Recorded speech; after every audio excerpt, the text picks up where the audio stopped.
രാഷ്ട്രീയത്തിൽ പുതിയൊരു വിവാദത്തിന് തിരികൊളുത്തി രാഹുൽ ഗാന്ധിയുടെ വോട്ട് അധികാര യാത്ര.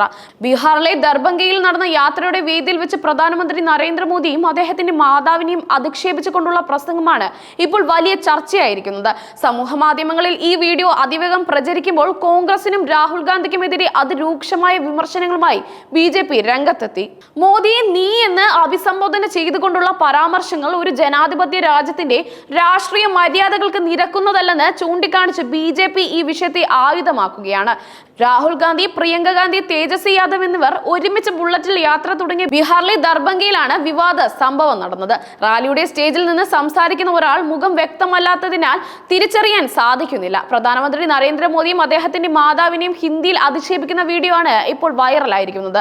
രാഹുൽ ഗാന്ധിയുടെ യാത്രയിൽ 6 പാർട്ടികൾ ഉൾപ്പെടുന്ന മഹാഗഠബന്ധൻ മുന്നണിയിലെ നേതാക്കൾ അദ്ദേഹത്തിനോടൊപ്പം ഉണ്ടായിരുന്നു. ഈ നേതാക്കളുടെ സാന്നിധ്യത്തിൽ വേദിയിൽ നിന്ന് ഉയർന്ന ഈ അധിക്ഷേപങ്ങൾ കോൺഗ്രസ് നേതൃത്വത്തിനെതിരെ അറിവോടെയാണോ എന്ന ചോദ്യം BJP ഉയർത്തുന്നുണ്ട്. പേര് വെളിപ്പെടുത്താൻ ആഗ്രഹിക്കാത്ത ഒരു കോൺഗ്രസ് നേതാവ് ആരാണ് പ്രസംഗിച്ചതെന്ന് തങ്ങൾക്ക് അറിയില്ല എന്ന് പ്രതികരിച്ചിരുന്നെങ്കിലും അതൊരു ദുർബലമായ പ്രതിരോധമായി മാത്രമാണ് വിലയിരുത്തപ്പെടുന്നത്. രാജ്യത്തിന്റെ പ്രധാനമന്ത്രിയെ വ്യക്തിപരമായ അധിക്ഷേപങ്ങൾ ഉപയോഗിച്ച് ആക്രമിക്കുന്നത് ഒരു രാഷ്ട്രീയ പാർട്ടിക്കും ഭൂഷണമായിരിക്കില്ല.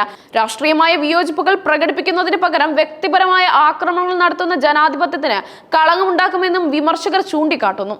സംഭവത്തിൽ അതിരൂക്ഷമായ പ്രതികരണവുമായി BJP ദേശീയ വക്താവ് സംബിത് പത്ര രംഗത്തെത്തി. മാധ്യമങ്ങളെ അഭിമുഖീകരിച്ചുകൊണ്ട് അദ്ദേഹം രാഹുൽ ഗാന്ധിയെയും കോൺഗ്രസ് പാർട്ടിയെയും രൂക്ഷമായി വിമർശിച്ചു. രാഹുൽ ഗാന്ധിക്ക് ഒരു സാഡിസ്റ്റിന്റെ മനസ്സാണ്. മറ്റുള്ളവരെ വേദനിപ്പിക്കുന്നതിൽ ആഹ്ലാദം കണ്ടെത്ത യുവ നേതാവായി അദ്ദേഹം മാറിയിരിക്കുന്നു. ഇങ്ങനെ സംബിത് പത്ര ആരോപിച്ചു. വർഷങ്ങളായി അധികാരത്തിന് പുറത്തു നിൽക്കുന്ന കോൺഗ്രസ് ഒരു തെരുവ് റൗഡി പാർട്ടിയായി അധംപതിച്ചിരിക്കുന്നു എന്നും പത്രം വിമർശിച്ചു. ഒരു കാലത്ത് സ്വാതന്ത്ര്യ സമരത്തിൽ പങ്കെടുത്ത കോൺഗ്രസിന് ആ മാന്യത നഷ്ടമായെന്ന് അദ്ദേഹം ചൂണ്ടിക്കാട്ടി. കഴിഞ്ഞ 5-6 ദിവസമായി ബീഹാറിലെ യാത്രയിൽ രാഹുൽ ഗാന്ധി പ്രധാനമന്ത്രിയെ നീ എന്ന് അഭിസംബോധന ചെയ്തിരുന്നുവെന്നും ഈ വീഡിയോയിൽ കണ്ടത് അതിന്റെ തുടർച്ചയാണെന്നും പത്ര കുറ്റപ്പെടുത്തി. കോൺഗ്രസ് ഇപ്പോൾ അധിക്ഷേപത്തിന്റെ രാഷ്ട്രീയമാണ് കൈക്കൊള്ളുന്നത്. കാരണം ഒരിക്കലും അധികാരത്തിലേക്ക് തിരിച്ചെത്താൻ കഴിയില്ലെന്ന് അവർക്കറിയാം, പത്ര അഭിപ്രായപ്പെട്ടു. ഈ യാത്രയുടെ പിന്നിലെ പ്രധാന കാരണം തിരഞ്ഞെടുപ്പ് കമ്മീഷനുമായി ബന്ധപ്പെട്ട ഒരു തർക്കമാണ്. അർഹതയില്ലാത്തവർ വോട്ടർ പട്ടികയിൽ ഉൾപ്പെടുന്നില്ലെന്ന് ഉറപ്പാക്കാൻ തിരഞ്ഞെടുപ്പ് കമ്മീഷൻ ബീഹാറിലെ വോട്ടർ പട്ടികയിൽ പ്രത്യേക പരിശോധന നടത്തിയിരുന്നു. ഈ പരിശോധനയിൽ 65 ലക്ഷം വ്യാജ വോട്ടർമാരെയാണ് കണ്ടെത്തിയത്. ബീഹാറിലെ ആകെയുള്ള 7.89 കോടി വോട്ടർമാരിൽ മേൽവിലാസം കണ്ടെത്താൻ കഴിയാത്ത ഇരട്ട വോട്ടുകൾ ഉൾപ്പെടെയുള്ള ഈ വ്യാജ വോട്ടർമാരെ ഒഴിവാക്കാനുള്ള തിരഞ്ഞെടുപ്പ് കമ്മീഷന്റെ നീക്കം തേജസ്വി യാദവിനും രാഹുൽ ഗാന്ധിക്കും സ്വീകാര്യമായില്ല. ഇതോടെ രാഹുൽ ഗാന്ധി തിരഞ്ഞെടുപ്പ് കമ്മീഷനെതിരെ യുദ്ധം പ്രഖ്യാപിച്ചു. തിരഞ്ഞെടുപ്പ് കമ്മീഷൻ വോട്ടുകൾ മോഷ്ടിക്കുന്നു എന്ന അടിസ്ഥാനരഹിതമായ ആരോപണമാണ് അദ്ദേഹം ഉന്നയിച്ചത്. ഈ വിഷയത്തിൽ മുഖ്യ തിരഞ്ഞെടുപ്പ് കമ്മീഷണറുടെ വിമർശനങ്ങൾക്ക് മറുപടി നൽകാൻ രാഹുൽ ഗാന്ധിക്ക് ഇതുവരെ കഴിഞ്ഞിട്ടില്ല. ഈ തർക്കം ഇപ്പോൾ സുപ്രീം കോടതിയുടെ പരിഗണനയിലാണ്. പൊതുവെ തിരഞ്ഞെടുപ്പ് കമ്മീഷന്റെ നിലപാടുകളെ പിന്തുണയ്ക്കുന്ന സമീപനമാണ് സുപ്രീം കോടതി സ്വീകരിക്കുന്നത്. ഈ സാഹചര്യത്തിലാണ് രാഹുൽ ഗാന്ധി വോട്ട് അധികാര യാത്ര സംഘടിപ്പിച്ചത്.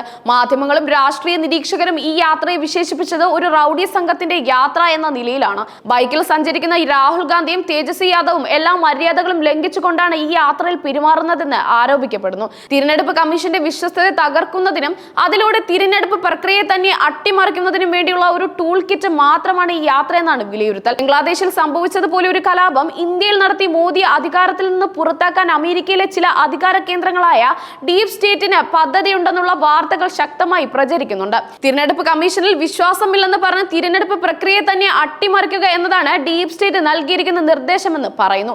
ഇത് ഇന്ത്യയിൽ നടപ്പാക്കുന്ന ദൗത്യമാണ് രാഹുൽ ഗാന്ധി നിർവഹിക്കുന്നതെന്നാണ് ആരോപണം. രാഹുൽ ഗാന്ധിയുടെ ഈ യാത്ര ഒരു വലിയ രാഷ്ട്രീയ ഗൂഢാലോചനയുടെ ഭാഗമാണോ എന്ന ചോദ്യവും ഉയരുന്നുണ്ട്. ഈ സംഭവ വികാസങ്ങൾ ഇന്ത്യൻ രാഷ്ട്രീയത്തിൽ നിലനിന്നിരുന്ന പരമ്പരാഗതമായ മര്യാദകൾക്ക് കോട്ടം വരുത്തിയിരിക്കുന്നു.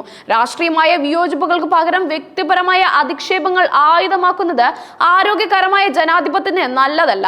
അതേസമയം രാജ്യത്തിന്റെ ജനാധിപത്യ പ്രക്രിയയെ അട്ടിമറിക്കാൻ നടക്കുന്ന ശ്രമങ്ങളെ ശക്തമായി പ്രതിരോധിക്കേണ്ടതുണ്ടെന്നും ഈ സംഭവം ഓർമ്മിപ്പിക്കുന്നു.